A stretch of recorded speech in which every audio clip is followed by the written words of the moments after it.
Hello, আসসালামু আলাইকুম। সবাই কেমন আছেন? জাপানের নতুন একটি ভিডিওতে সবাইকে স্বাগতম জানাচ্ছি। আমার গলাটা একটু ভেঙে গিয়েছে, এইজন্য ভয়েসটা খুব একটা ভালো শোনাবে না। তার জন্য আগে থেকে সরি বলছি। তো আমি আগের ভিডিওতে বলেছিলাম আমরা একটা জায়গায় ঘুরতে যাচ্ছি। এটার নাম ছিল শোশিনকো। আমি কোফু ইয়ামানাশিতে থাকি।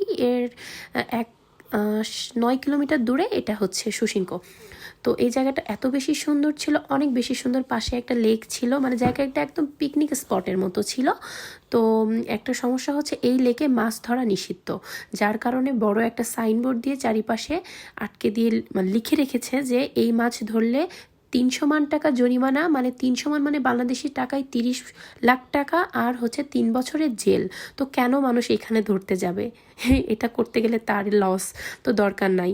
তো হচ্ছে আমরা আসলে ঈদের ছুটি পাইনি তেমন, এই জন্য আমরা একটু ঈদ কাটাতে এসেছিলাম। আজকে আমাদের ঈদ হয়েছে। আমার মেয়ে ঘুমিয়ে গিয়েছিল, এই জন্য মনটা একটু খারাপ ছিল, বসেছিল। তো তারপরে আমি বাসা থেকে খাবার রেডি করে নিয়ে এসেছিলাম, আমরা বসে ওইখানে খেয়েছিলাম। জায়গাটা এত সুন্দর, আসলে কেউ না আসলে বোঝাতে পারবো না জায়গাটা এত সুন্দর। আল্লাহর দান, আসলেই অনেক বেশি সুন্দর, আলহামদুলিল্লাহ। চারিপাশটা অনেক বেশি সুন্দর। তো আমাদের মনে হচ্ছিল আমরা পিকনিক স্পটে এসেছি, আমরা পিকনিক করছি, শুধু আমরাই ছিলাম। বাট এই জায়গাটাতে রিসেন্টলি কিছুদিন আগে একটা ঘটনা ঘটেছিল, যার কারণে একটু বেশি ভয় লাগছিল। ইনশাল্লাহ আমি নেক্সট ভিডিওতে আপনাদের সাথে শেয়ার করব কেন আমি ভয় পাচ্ছিলাম। আমার একটু ভয় লাগছিল, চারিপাশটা বারবার আমি দেখতেছিলাম যে মানে ভয়ঙ্কর কিছু আছে কি না।